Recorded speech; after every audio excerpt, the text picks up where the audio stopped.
안녕하세요, 여러분. 오늘은 정말 많은 분들이 궁금해하시는 주제를 다뤄보려고 합니다.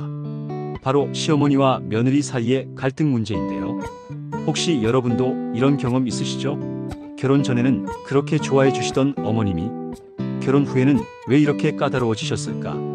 아니면 며느리 입장에서는 도대체 뭘 어떻게 해야 시어머니 마음에 들 수 있을까 고민해 보신 적 있으실 겁니다. 저도 상담을 하다 보면 이런 이야기를 정말 많이 듣습니다. 어떤 분은 시어머니 때문에 이혼까지 생각했다고 하시고, 또 어떤 분은 며느리가 너무 미워서 밤잠을 못 잔다고 하시거든요.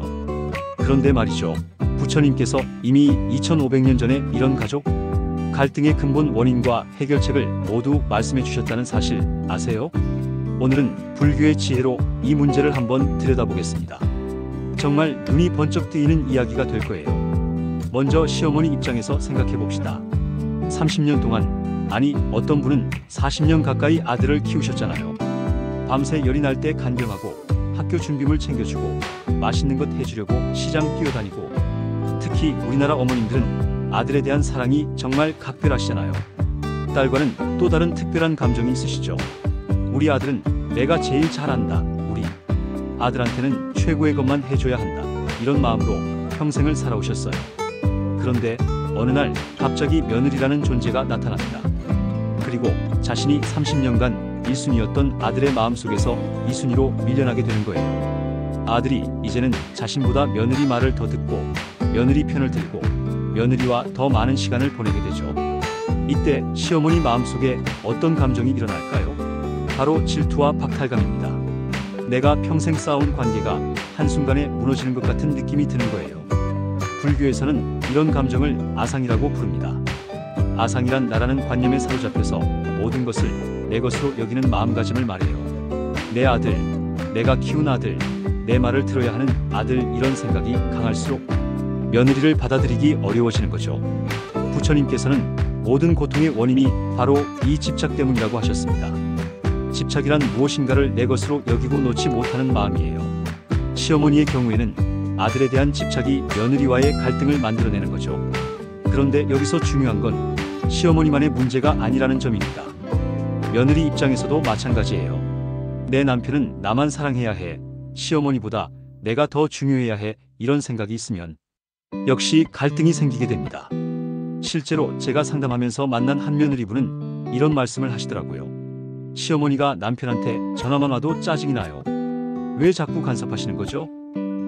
이것도 결국은 남편에 대한 독점욕, 즉 집착에서 나오는 감정인 거예요.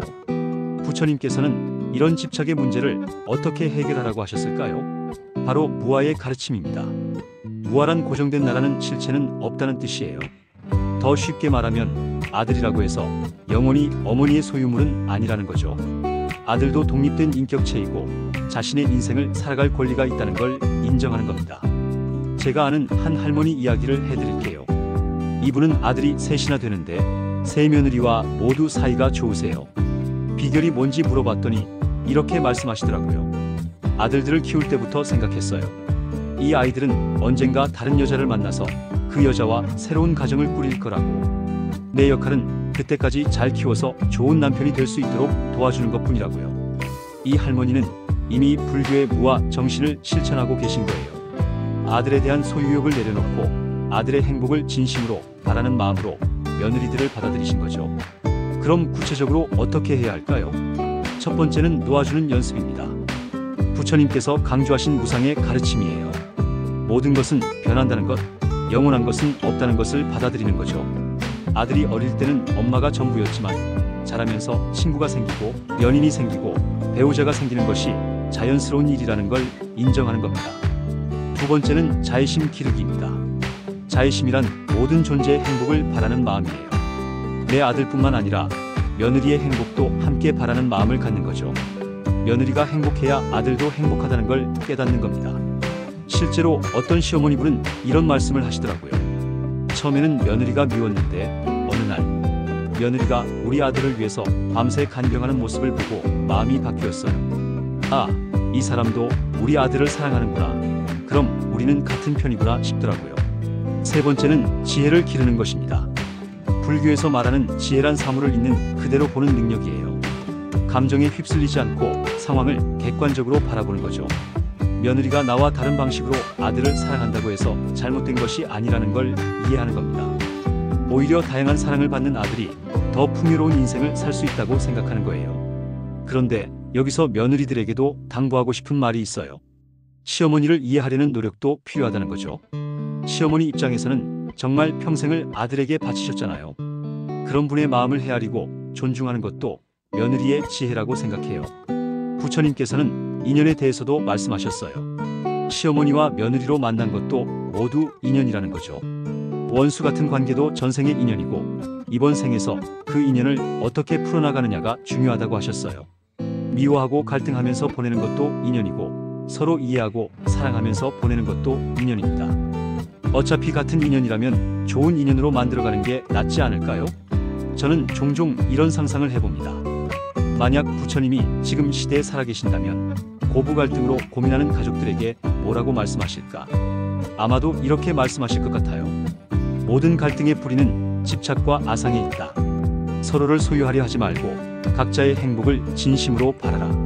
그리고 모든 관계는 변한다는 것을 받아들여라. 실제로 불교 경전에 보면 이런 이야기가 나와요. 한 어머니가 부처님께 와서 며느리 때문에 괴롭다고 하소연했답니다.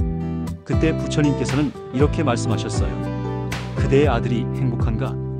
예, 행복해 보입니다. 그럼 그것으로 충분하지 않은가? 그대가 바라던 것이 아들의 행복이 아니었던가? 참 간단하고도 명쾌한 답변이죠. 결국 우리가 진정으로 바라는 것은 가족의 행복이니까요. 그래서 오늘 제가 드리고 싶은 말씀은 이겁니다. 시어머니든 며느리든 상대방을 바꾸려고 하지 마세요. 대신 내 마음을 바꿔보세요. 집착을 내려놓고 진정한 사랑이 무엇인지 깨달아 보세요. 부처님께서 말씀하신 자비의 마음으로 서로를 바라보면 어떤 갈등도 해결될 수 있습니다. 그리고 그때 비로소 진정한 가족의 행복을 찾을 수 있을 거예요. 마지막으로 한 가지만 더 말씀드리면 이런 깨달음은 하루아침에 오는 게 아닙니다. 꾸준한 수행과 실천이 필요해요. 하지만 한번 시작하면 분명 달라진 자신을 발견하게 될 거예요. 오늘 이 영상이 고부 갈등으로 고민하시는 모든 분들에게 작은 도움이 되었으면 좋겠습니다. 부처님의 지혜로 가족 모두가 행복해지시길 진심으로 기원합니다.